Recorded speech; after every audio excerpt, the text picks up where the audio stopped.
को लेकर सरकार ने एक बड़ा फैसला लिया है। अब से तमाम सरकारी समारोहों में वंदे मातरम गीत अनिवार्य कर दिया गया है। गृह मंत्रालय ने वंदे मातरम को लेकर के नई गाइडलाइंस जारी की हैं, जिसमें वंदे मातरम बजने पर सभी को सावधान की मुद्रा में खड़ा होना होगा और ये अनिवार्य किया गया है। तो जितने भी गवर्नमेंट प्रोग्राम्स होंगे, जो सरकारी समारोह होंगे, पूरे 3 मिनट 10 सेकंड का जो वंदे मातरम गीत है, उस दौरान अधिकारियों को, वहां मौजूद लोगों को वंदे मातरम के दौरान खड़े रहना होगा। यानी कि जो अब तक आपने राष्ट्रगान के दौरान ऑब्जर्व किया है, कुछ ऐसे ही अब राष्ट्रगीत के दौरान भी सरकारी कार्यक्रमों के दौरान गाइडलाइन का पालन करना पड़ेगा।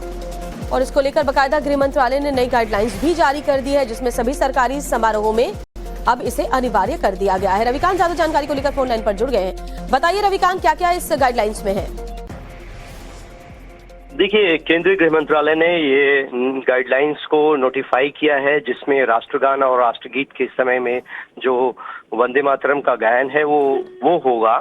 और इसका वेलकम जो है वो सभी पॉलिटिकल पार्टियों की तरफ से किया गया। हालांकि कुछ सांसद ऐसे हैं जिनका ये आरोप है कि इसकी क्या जरूरत थी, जानबूझकर राष्ट्रवाद जो है ये मौजूदा सरकार जो है उनके ऊपर थोप रही है। कांग्रेस पार्टी के सांसद हैं इमरान मसूद, उन्होंने इसका विरोध किया, लेकिन जो रूलिंग पार्टी है और केंद्रीय गृह मंत्रालय की तरफ से साफ किया गया है कि जो इस तरीके के इवेंट होते हैं, गवर्नमेंट के इवेंट होते हैं, उसमें राष्ट्रगान और राष्ट्रगीत का जो प्रावधान है वो मैंडेटरी किया गया है। और इससे जो है सीख मिलती है युवा पीढ़ी को, हमारे जो नए आने वाली पीढ़ियां हैं उनको ये जानकारी मिलती है कि इस तरीके का गीत क्यों बजाया जाता है। तो फिलहाल ये अब जो है नोटिफाई कर दिया गया है केंद्रीय गृह मंत्रालय के द्वारा, और ये अब इम्प्लीमेंटेशन में भी आ जाएगा।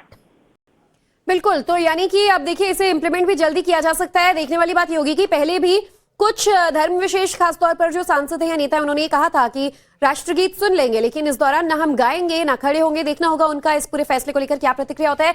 रवि किशन बीजेपी सांसद ने इस पर अपनी प्रतिक्रिया दी है, ये जरा दर्शकों को सुनवा देते हैं। पर सरकार ने नोटिस जारी किया है, कांग्रेस कह रही है कि मुसलमानों के खिलाफ पूरा मामला है।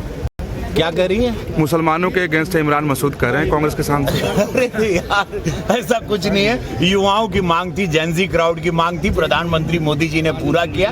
देश अभी धुरंधर और बॉर्डर टू देख के पूरा तिरंगामय भारत हो चुका है, बलवान बलशाली भारतमय, राममय भारत हो चुका है, सनातनी भारत है। और वो चाह रहा है कि वो सारी गाथाओं के साथ देश आगे बढ़े, और ये गाथा सुननी जरूरी है। एक मिनट। हाँ, मातरम पर सरकार ने नोटिस।